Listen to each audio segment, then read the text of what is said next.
Welcome to the news for the week of 10 May 2020. And yes, it is May in the year of the plague. ThunderSpy, you just can't win in the ransomware wars. Celebrity data doxing, kidnapping, stamina, and wasp larvae tofu. All this, and Jason Wood returns on the Security Weekly News. This is Security Weekly, for security professionals, by security professionals. We interrupt our program to bring you this important message. It's the show that keeps you up to date on the latest security news twice a week, your trusted source for accurate security information and expert analysis. It's time for Security Weekly News. As technology continues to evolve and expand, so have the countless ways our critical systems can be put in jeopardy. Ransomware attacks, misconfiguration, user error, and malicious threat actors, to name a few. As IT infrastructures continue to grow and diversify, how do you ensure stable security? Core Security, a HelpSystems company, provides an analytics-driven, layered approach to security with a portfolio that enables both proactive and reactive responses. With Core Security, you can reduce risk by limiting access, detect upcoming and active threats, test for security weaknesses, and efficiently monitor data for actionable insights. To learn more, visit securityweekly.com/core security. The world is unraveling before our very eyes. It has finally happened. DEFCON 28 is canceled. No, really. This time, really, it actually is canceled.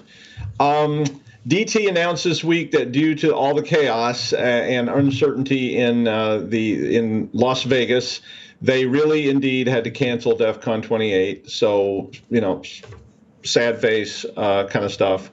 But unfortunately, so none of us will be there, I guess. I think they're going to do some virtual stuff, but I'll probably give you some more on that as it develops.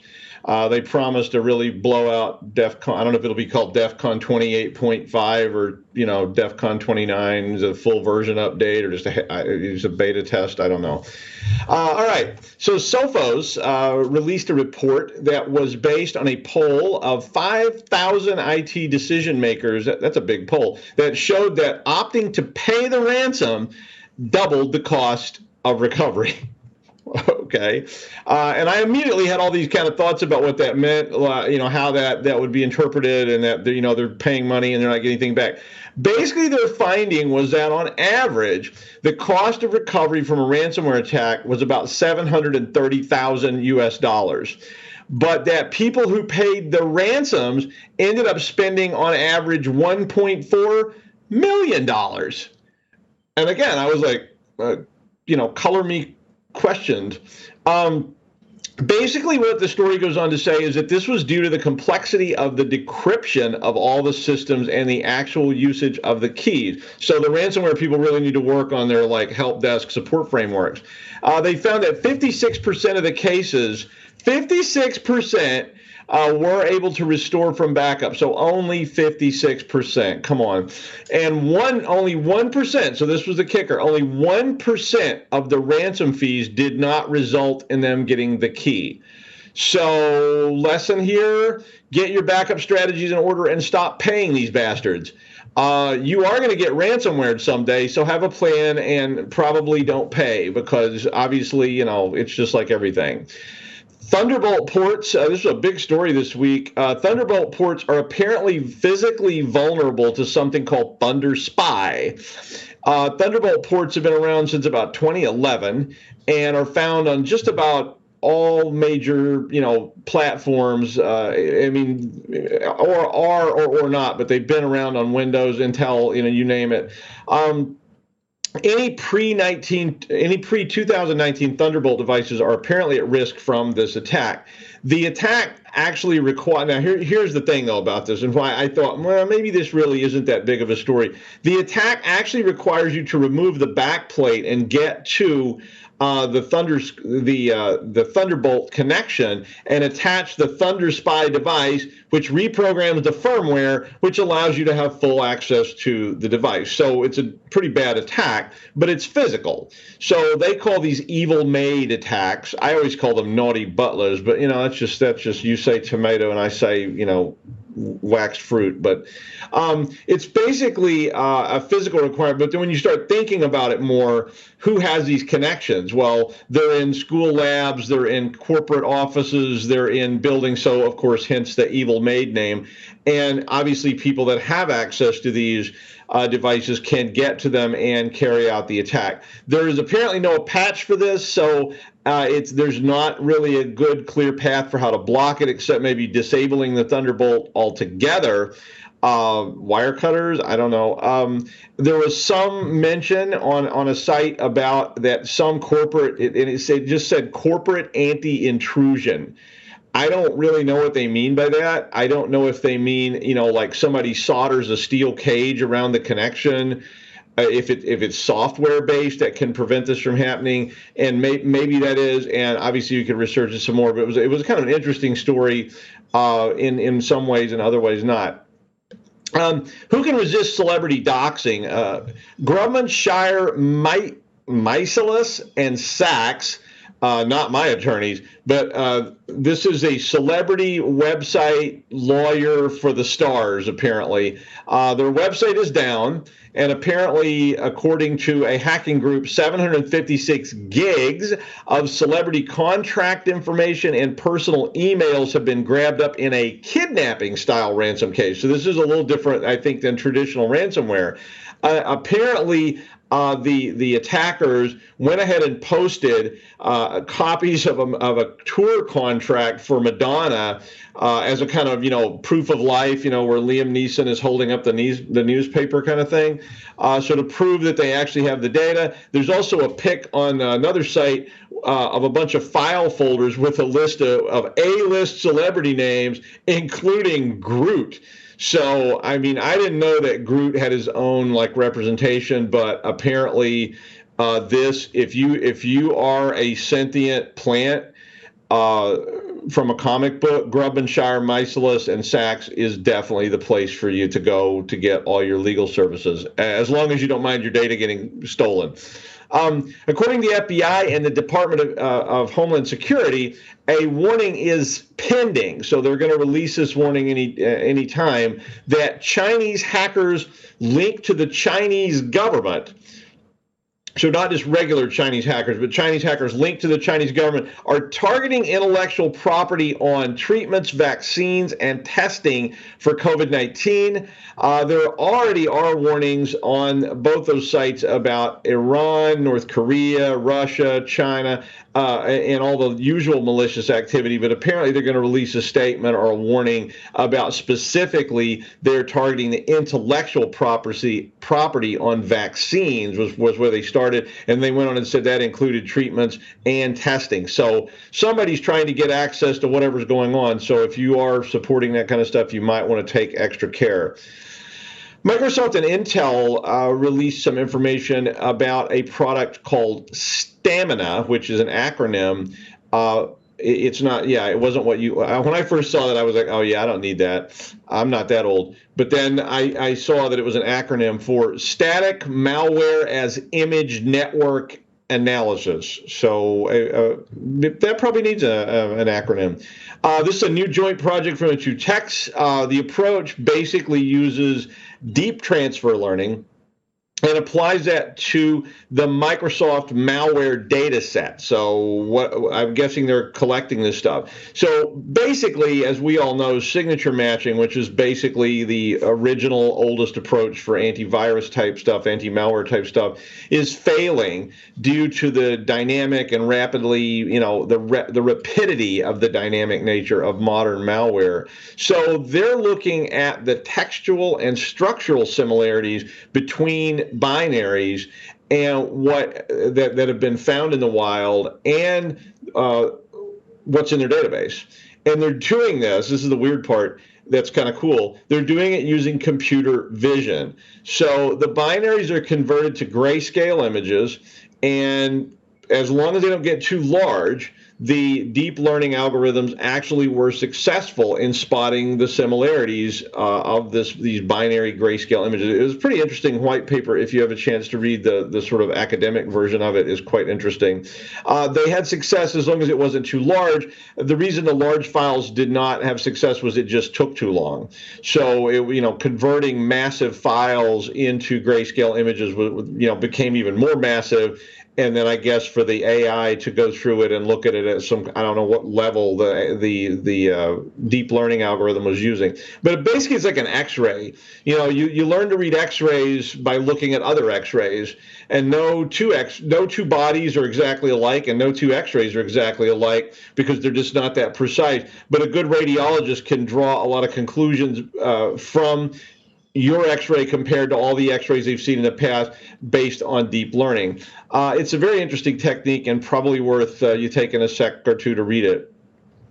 Facebook pushed an update last Wednesday that caused crashes to a lot of other apps, including Spotify, DoorDash, and TikTok. Apparently some toolkit code which allows the use of Facebook passwords to authenticate on those apps was changed, and that's it. You can't hear music, look at 1-minute vids, and order dinner. So, it might have caused the end of the world at a normal time, but I guess now everybody was just out protesting something else. And with that, back from the wastelands, and out there, he's known only as the Woodman. But here he's Jason Wood, and he's bringing the expert commentary today on GDPR violations that resulted in fines. When we return.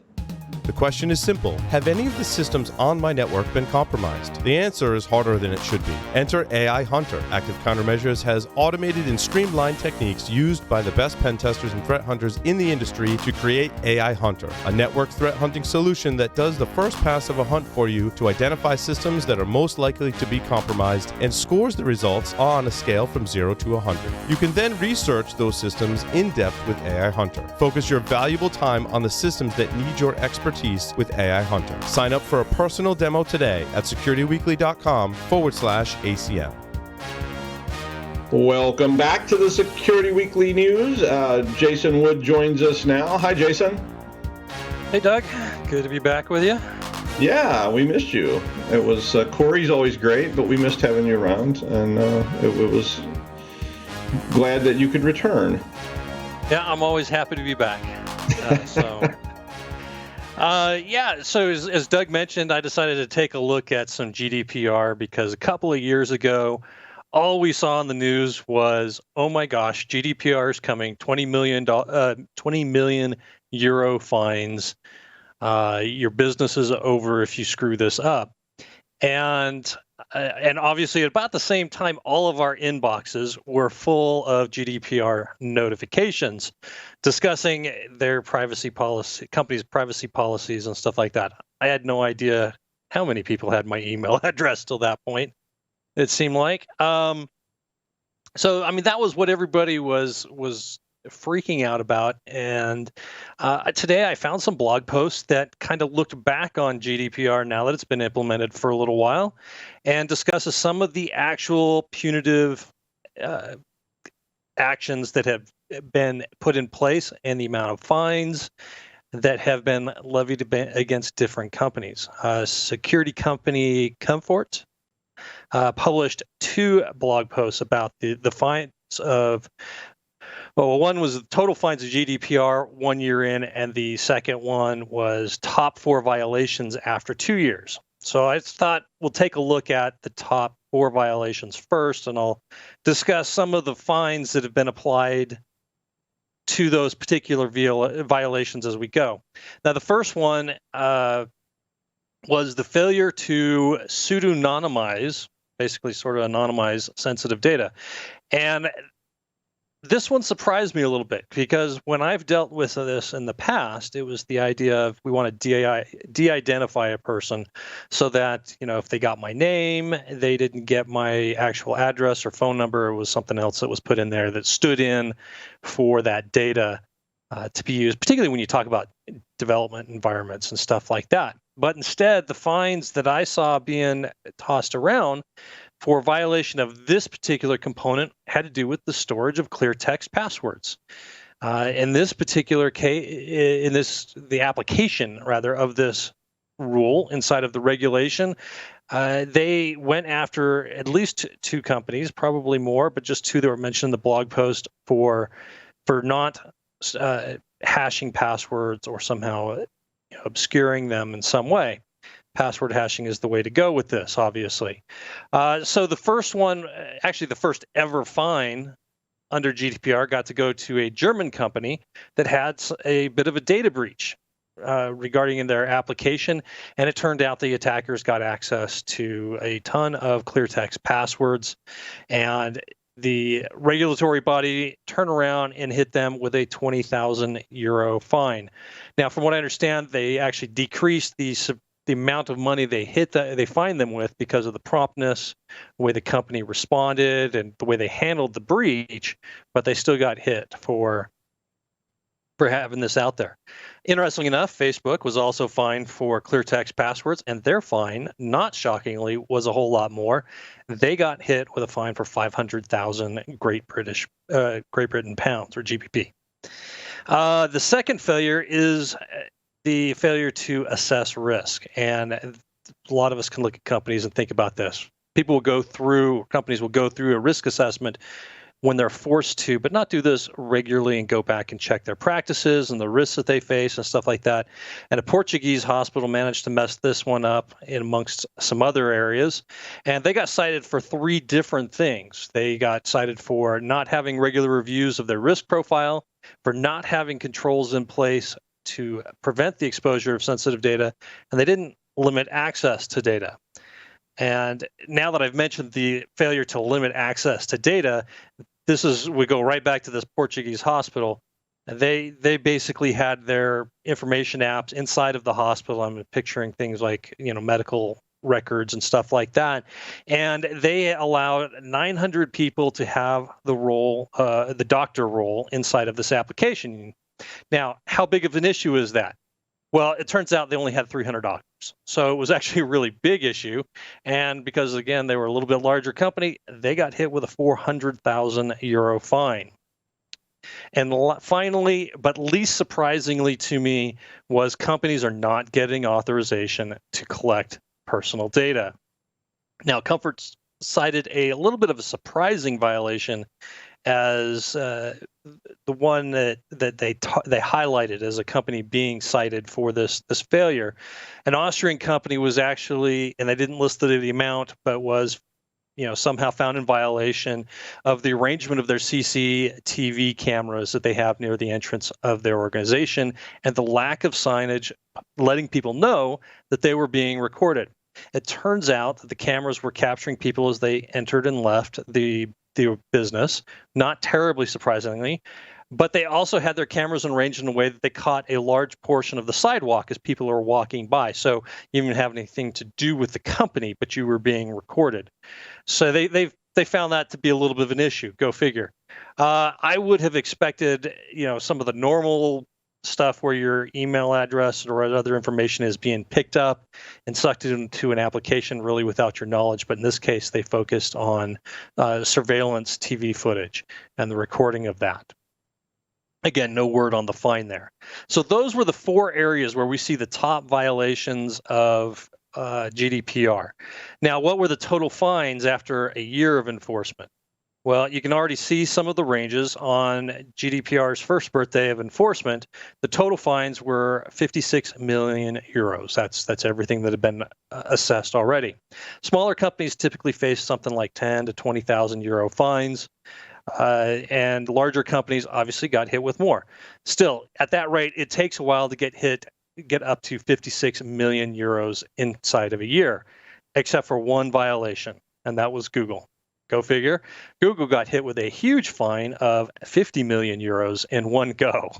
So they managed to make up something like 90% of the total revenue from this, or fines collected from violations in here. Pocket change to them, but 50 million. It's a fair bit. In the end result, there were questions about how GDPR was going to be enforced. Would it be enforced? Is it just going to be a paper thing sitting out there, or is there actually going to be some teeth to it? Well, yeah, it's got some teeth. It is being enforced. It seems like the smaller companies are getting fined when something goes wrong.